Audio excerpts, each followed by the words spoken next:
नमस्कार दोस्तों, आप सभी का स्वागत है। आज का हमारा आर्टिकल फिर विदेश नीति से संबंधित है। तो चलिए हम अपने आर्टिकल पर आते हैं। आज का हमारा आर्टिकल है positioning India in a chaotic world.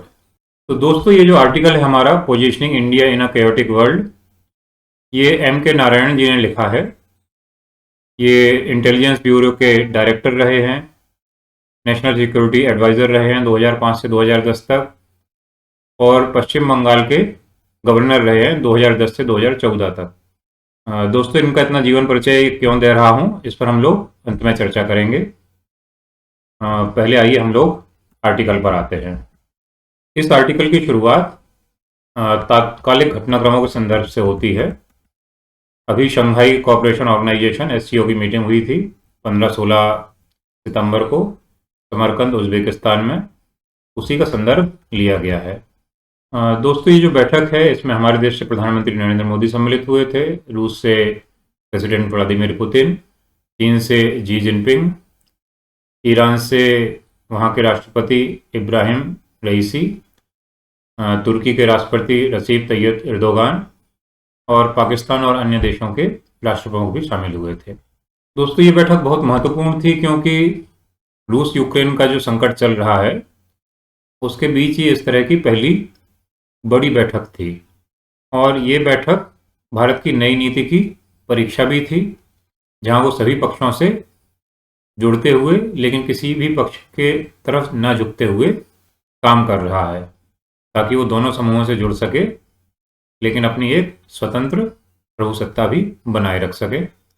लेखक ने इसे new version of non alignment कहा है और इसकी मुख्य विशेषता है steering an independent course despite open association with rival blocks.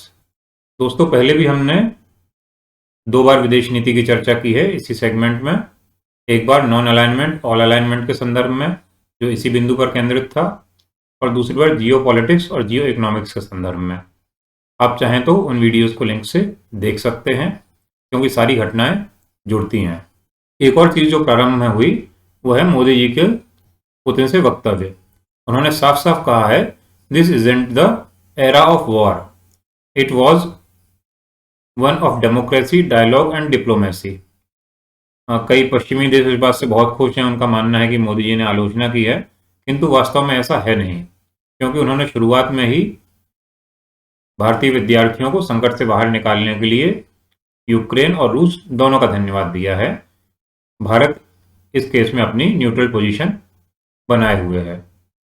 दोस्तों, इसी संदर्भ में जो नया फ्रेज आ रहा है वो है non alignment of past versus multiple engagement of the future. तो इन्होंने, नारायण जी ने, अभी की विदेश नीति को मल्टीपल एंगेजमेंट ऑफ फ्यूचर का नाम दिया है, जबकि नॉन अलाइनमेंट को पास्ट की चीज़ बताई है। और ये जो multiple engagement of the future है, इसी को पहले एक और हमने नाम दिया था, वो दिया था ऑल अलाइनमेंट। दोस्तों, ये जो मल्टीपल एंगेजमेंट ऑफ फ्यूचर है, इसके बहुत सारे लाभ हैं, बहुत सारी इसकी परीक्षाएं हैं कि कैसे होगी। जैसे एक अभी सबसे बढ़िया उदाहरण है हमारी क्रूड ऑयल डिप्लोमेसी जो चल रही है।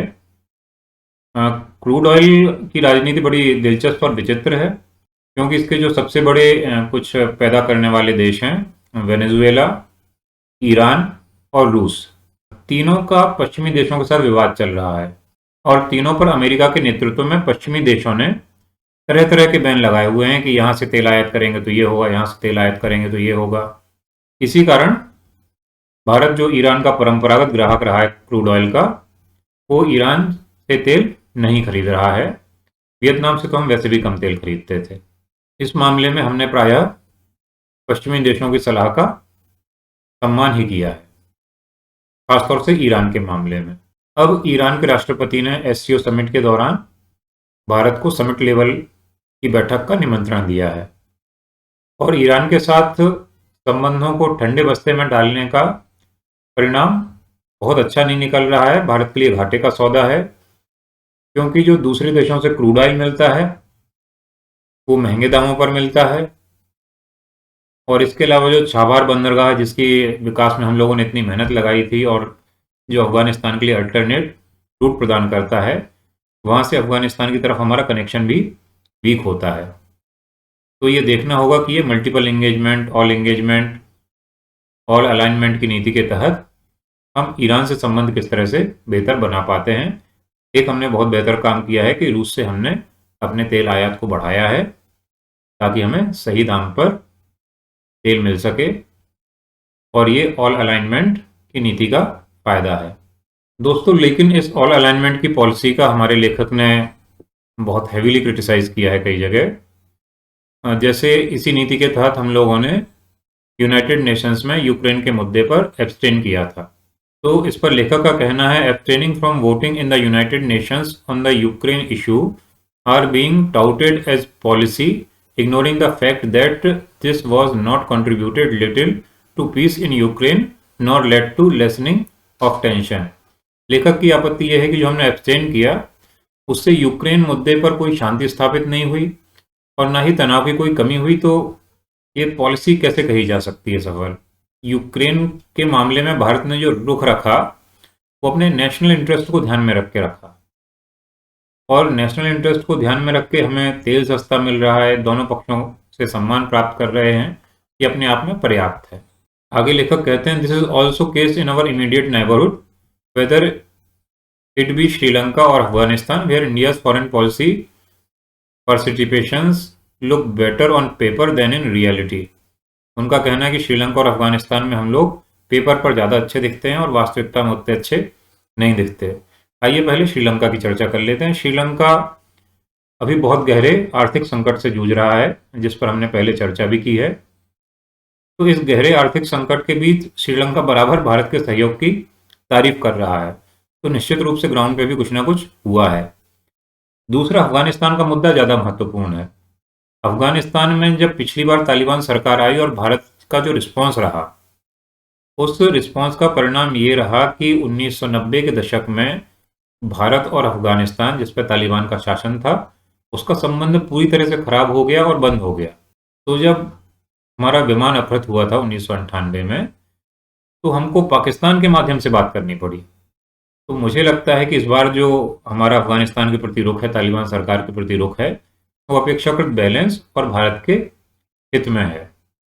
और आगे लेखक का कहना है, a preoccupation with Pakistan and constant reference to terrorism have kept Indian domestic population happy and satisfied, but this does not translate into a effective foreign policy। तो उन्होंने इस बात की भी आलोचना की है कि हम लगातार पाकिस्तान और आतंकवाद पर ध्यान केंद्रित कर रहे हैं, लेकिन आतंकवाद इतनी बड़ी समस्या है कि हम आतंकवाद पर ध्यान केंद्रित नहीं करेंगे तो किस चीज़ पर ध्यान केंद्रित करेंगे। इसके बाद उन्होंने इस लेख में चीन का मुद्दा उठाया है, चाइना टुडे प्रेजेंट्स अ एक्यूट नियर टर्म प्रॉब्लम। और लेखक का इसमें कहना है कि primarily conflict between India and China is civilisational and not for territory. तो पता नहीं लेखक में ये विचार कहाँ से उत्पन्न हुआ, लेकिन उनका कहना है कि ये जो संघर्ष है भारत और चीन का, ये सिविलाइजेशनल है, ये टेरिटरी के लिए नहीं है। ये दोस्तों हर चीज़ को रोमांटिसाइज करने की प्रक्रिया के नतीजा होते हैं ऐसे तर्क, क्योंकि सिविलाइजेशनल लेवल पे हम चीनी संस्कृति से नफरत करते हैं या चीन भारतीय संस्कृति से नफरत करते हैं, ऐसा कुछ भी देखने को नहीं मिला है। प्राइमरी कॉन्फ्लिक्ट जो है वो सिविलाइजेशन का नहीं है, टेरिटरी का ही है। और सीमा विवाद अगर हल जो हो जाए तो भारत और चीन में ना तो कभी सिविलाइजेशनल कोई झगड़ा था, ना है, ना होने वाला है। इसके अलावा लेखक ने एक जो महत्वपूर्ण बात कही है वो है न्यूक्लियर डायमेंशन, कि भारत जिन पड़ोसियों के साथ रहता है, चीन और पाकिस्तान, दोनों नाभिकीय रूप से बहुत सशक्त हैं, दोनों के पास नाभिकीय हथियार हैं। तो भारत की विदेश नीति जब भी फॉर्मुलेट होती है तो इन चीज़ों का विशेष रूप से ध्यान रखना चाहिए। दोस्तों यहाँ जो आलोचना हुई है इसके संदर्भ में मैं एक शब्द पर ध्यान दिलाना चाहूँगा, एनलाइटन नेशनल इंटरेस्ट। लेखक ने इस शब्द की चर्चा नहीं की है, लेकिन ये एनलाइटन नेशनल इंटरेस्ट की चर्चा इसलिए ज़रूरी है क्योंकि पिछले 20-30 साल से ये जो फ्रेज है ये हमारी विदेश नीति के केंद्र में है। और किस तरह से केंद्र में है ये आइए हम लोग देखते हैं। दोस्तों आप ये जो आर्टिकल देख रहे हैं, enlightened national interest is at core of Modi's foreign policy mantra, ये आज का आर्टिकल नहीं है, ये 2014 का आर्टिकल है जो सुहासिनी हैदर ने लिखा था। सुहासिनी हैदर रिनाउंड जर्नलिस्ट हैं और सुब्रमण्यम स्वामी जी की पुत्री हैं। उन्होंने इसमें जो बहुत सुंदर रेफरेंस दिया है, वो एक रेफरेंस तो उस समय जो प्रणब मुखर्जी जी ने भाषण दिया था 2014 में, उसमें उन्होंने इस फ्रेज का प्रयोग किया था, एनलाइटेंड नेशनल इंटरेस्ट। और साथ में उन्होंने एक पुराना रेफरेंस दिया कि डॉक्टर अबुल कलाम जी ने भी 2006 में जब अपना संसद में भाषण दिया था, और राष्ट्रपति हमेशा सरकार की तरफ से भाषण देता है, तो उन्होंने कहा था the foreign policy of my government is as always has been the case guided by enlightened national interest. यहाँ शब्द बहुत महत्वपूर्ण है कि हमेशा ही हमारे जो देश की विदेश नीति है वो एनलाइटेंड नेशनल इंटरेस्ट से गाइडेड रही है। और 2004 की यूपीए गवर्नमेंट और 2014 की एनडीए गवर्नमेंट दोनों ने ही अपने पहले राष्ट्रपति के उद्बोधन में इस बात पर जोर डाला कि हम लोग एनलाइटेंड नेशनल इंटरेस्ट में काम कर रहे हैं। जिस विदेश नीति का हम पालन कर रहे हैं वो भी इसी एनलाइटेंड नेशनल इंटरेस्ट के अंतर्गत ही है। लोगों के अपने पक्ष होते हैं और वो अपने पक्ष के हिसाब से बयान देते हैं। तो कोई कहेगा कि आमूलचूल परिवर्तन हो गया विदेश नीति में, गजब हो गया, ऐसा कभी नहीं हुआ था। कोई कहेगा कि विदेश नीति तहस नहस हो रही है, सारे संबंध खराब हो रहे हैं। लेकिन हम लोगों को समझना होगा कि विदेश नीति निरंतर एक प्रक्रिया में चल रही है। पहले नॉन अलाइनमेंट जरूरी था, नॉन अलाइनमेंट का पालन किया गया। उसके बाद धीरे धीरे जब राष्ट्र सशक्त हुआ तो हमारे लिए ज़रूरी था कि हम अपना एंगेजमेंट पूरे विश्व के साथ बहुत अच्छे से बढ़ाएं। तो हमने वो भी किया और वो सारी सरकारों ने किया। ऐसा नहीं है कि एक गवर्नमेंट विशेष कर रही है। अमेरिका के साथ संबंध बढ़ाने का जो क्रम एनडीए सरकार ने 1998 में शुरू किया था, उसको परवान यूपीए सरकार ने चढ़ाया। तो विदेश नीति में ये सतत प्रक्रिया है जो चल रही है। और शुरू में मैंने लेखक का बड़ा विस्तृत परिचय दिया था और मैंने कहा था कि अंत में मैं इस बात को लूँगा कि मैंने इसका इतना विस्तृत परिचय क्यों दिया। लेखक भूतपूर्व नेशनल सिक्योरिटी एडवाइज़र हैं, तो तय बात है कि उनकी बातें तार्किक और गहरी होंगी। लेकिन साथ ही वो यूपीए सरकार में पश्चिम बंगाल के गवर्नर भी रहे हैं, तो इससे उनका अलाइनमेंट भी सिद्ध होता है और उनकी आलोचना कहाँ से आ रही है ये पता चलती है। दोस्तों, हम जब भी किसी आर्टिकल को पढ़ते हैं तो उस आर्टिकल को हमें समझने के लिए, उसको आत्मसात करने के लिए उसको न्यूट्रलाइज करना ज़रूरी होता है। उसमें से जो लेखक के बायस होते हैं उनको हटाना ज़रूरी होता है और लेखक के पक्षपात को हटाने के लिए ज़रूरी होता है कि हम उसका बैकग्राउंड जानें। तो नटशेल में हम कह सकते हैं कि आज का आर्टिकल एससीओ समिट से शुरू हुआ कि एससीओ समिट में क्या हुआ, मोदी जी ने क्या बयान दिया। फिर जो ऑल अलाइनमेंट की नीति है उन्होंने इसे एक multiple engagement of the future का नाम दिया। एक बहुत बेहतरीन मुद्दा ईरान के साथ संबंधों का उठाया जिनको बेहतर बनाने की बहुत ज़्यादा ज़रूरत है। फिर आज की नीति का कुछ आलोचना हुई। फिर चीन और न्यूक्लियर डायमेंशन की चर्चा करते हुए लेखक ने अपना आर्टिकल समाप्त किया। तो दोस्तों, अगर आपको ये आर्टिकल पसंद आया हो और हमारे संपर्क में बने रहना चाहते हो तो आप सभी से अनुरोध है कि चैनल को सब्सक्राइब ज़रूर करें।